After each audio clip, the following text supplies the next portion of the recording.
A paz do Senhor a todos os amados ouvintes da Palavra de Deus.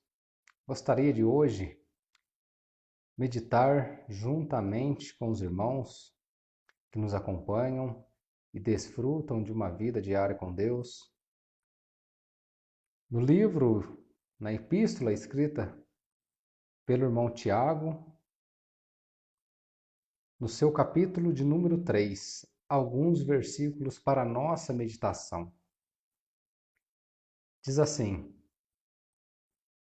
Meus irmãos, muitos de vós não sejam mestres, sabendo que receberemos mais duro juízo. Porque todos tropeçamos em muitas coisas. Se alguém não tropeça em palavra, o tal é perfeito e poderoso para também refrear todo o corpo. Ora, nós pomos freio nas bocas dos cavalos, para que nos obedeçam, e conseguimos dirigir todo o seu corpo. Vede também as naus que, sendo tão grandes e levadas por impetuosos ventos, se viram com um bem pequeno leme, para onde quer a vontade daquele que as governa. Assim também a língua é um pequeno membro e gloria-se de grandes coisas. Vede, com um grande bosque, um pequeno fogo incendeia. A língua também é um fogo, como mundo de iniquidade. A língua está posta entre os nossos membros e contamina todo o corpo, inflama o curso da natureza humana, e é inflamada pelo inferno. Porque toda a natureza, tanto as bestas, feras, como de aves, tanto de répteis, como de animais do mar, se amansa e foi domada pela natureza humana. Mas nenhum homem pode domar a língua. É um mal que não se pode refrear. Está cheia de peçonha mortal. Com ela bendizemos a Deus e Pai, e com ela amaldiçoamos os homens, feitos à semelhança de Deus. De uma mesma boca procede bênção e maldição. Meus irmãos, não convém que isto se faça assim.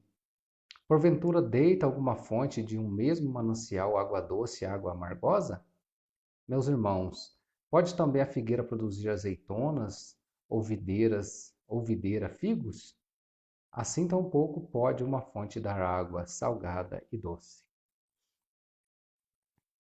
Meus amados ouvintes, no dia de hoje quero, juntamente com os irmãos, meditar sobre este pequeno membro que se encontra no nosso corpo, chamado língua. Certa feita, quando em certo questionamento, o Senhor Jesus ele chega a dizer: o que contamina o homem não é o que entra na boca, mas o que sai dela. E é um provérbio em que as pessoas dizem que a palavra falada ela não volta.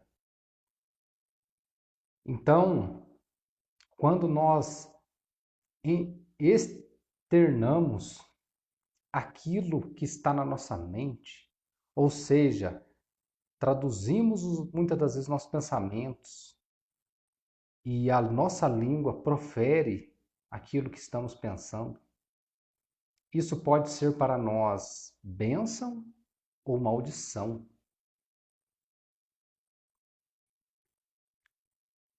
E aqui, Tiago, ele vai nos dizer que através da língua, da boca, de freio na boca, se domina todo o corpo do cavalo. E o ser humano conseguiu dominar tantas coisas. O ser humano ele construiu hidrelétricas, dominando ali o curso das águas e produzindo energia elétrica. O ser humano, através do vento, ele consegue gerar energia elétrica.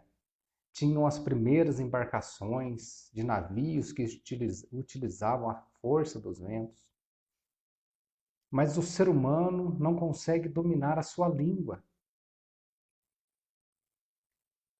E aqui ele vai dizer no versículo 5 que assim também a língua é um pequeno membro gloria-se de grandes coisas. Vede quão grande bosque um pequeno fogo incendeia. A língua também é um fogo, como um mundo de iniquidade. A língua está posta entre os nossos membros e contamina todo o corpo. Inflama o curso da natureza, inflamada pelo inferno. Isto é muito sério. Porque há muitos que acham que Deus somente quer o coração, mas a nossa boca, a nossa língua, ela revela o que está dentro do coração. Não é possível dizermos sermos cristãos e termos um palavreado sujo, falarmos palavrões, palavras de baixo calão, palavras de maldição, palavras que amaldiçoam o nosso próximo, palavras que machucam. É por isso que a Bíblia vai dizer que é mais fácil você conquistar uma cidade forte do que um coração machucado, do que um coração ferido. E aí, um coração ferido se fere por palavras malditas. Há muitos que amaldiçoam seus filhos, seus familiares, sua empresa, pela sua boca.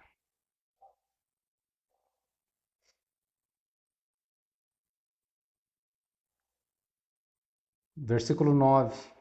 Com ela bendizemos a Deus e Pai, e com ela amaldiçoamos os homens, feito à semelhança de Deus. Há muitos que dentro de uma igreja glorificam a Deus, exaltam a grandeza de Deus. Mas ao sair da igreja, sua boca é um sepulcro aberto. Amaldiçoam, fofocam, mentem, levantam falso testemunho, denigrem a imagem do próximo. De uma mesma boca procede de bênção e maldição. Meus irmãos, não convém que isto se faça assim. O apóstolo, aqui ele nos corrige. Tiago, aqui ele nos traz uma correção. Porque isso é para as pessoas do mundo, aqueles que não servem a Deus. Mas o cristão verdadeiro, ele tem que ser uma fonte que jorra uma única água. Não pode uma fonte jorrar dois tipos de água, uma água doce e uma água amargosa. Nós devemos ser fontes de água doce, fontes de água que produz vida e não morte. Nós somos chamados a sermos sacerdócio real, para abençoarmos, para trazermos a verdade do Evangelho. Nossa boca, nossa língua, Deus deseja usar para a pregação do Evangelho, para aconselhamento segundo a palavra de Deus, para abençoar, para bendizer. Isso é o desejo de Deus para a nossa língua. E se até hoje, quem sabe, estamos andando por esses dois caminhos, ora usamos a nossa língua para a glória de Deus, ora usamos a língua para a nossa própria glória. Que hoje venhamos a entregar este pequeno membro, assim como todo o nosso corpo, ao senhorio de Cristo. Porque a Bíblia diz que quem consegue dominar a sua língua, ele consegue dominar todo o seu corpo. Versículo 2: porque todos tropeçamos em muitas coisas. Se alguém não tropeça em palavra, o tal é perfeito, e poderoso também para refrear todo o corpo. E temos um exemplo, que foi o Senhor Jesus Cristo, capaz de refrear a sua língua, e com isso ele dominou todo o seu corpo. É por isso que a Bíblia diz que Jesus ele foi tentado em tudo, mas ele não pecou. Que venhamos a ter o exemplo do Senhor Jesus Cristo em nossas vidas. e repensar como tem sido o nosso palavreado, a nossa língua, ela tem sido usada para a glória de Deus? Pois é para isso que ela foi criada. Ou ela está sendo usada pelo maligno para amaldiçoar, para maldizer, para mentir, para fofocar, para profanar? Que o Senhor Espírito Santo hoje nos ajude a aplicar o uso da nossa língua para a glória de Deus Pai. Em nome de Jesus. Amém.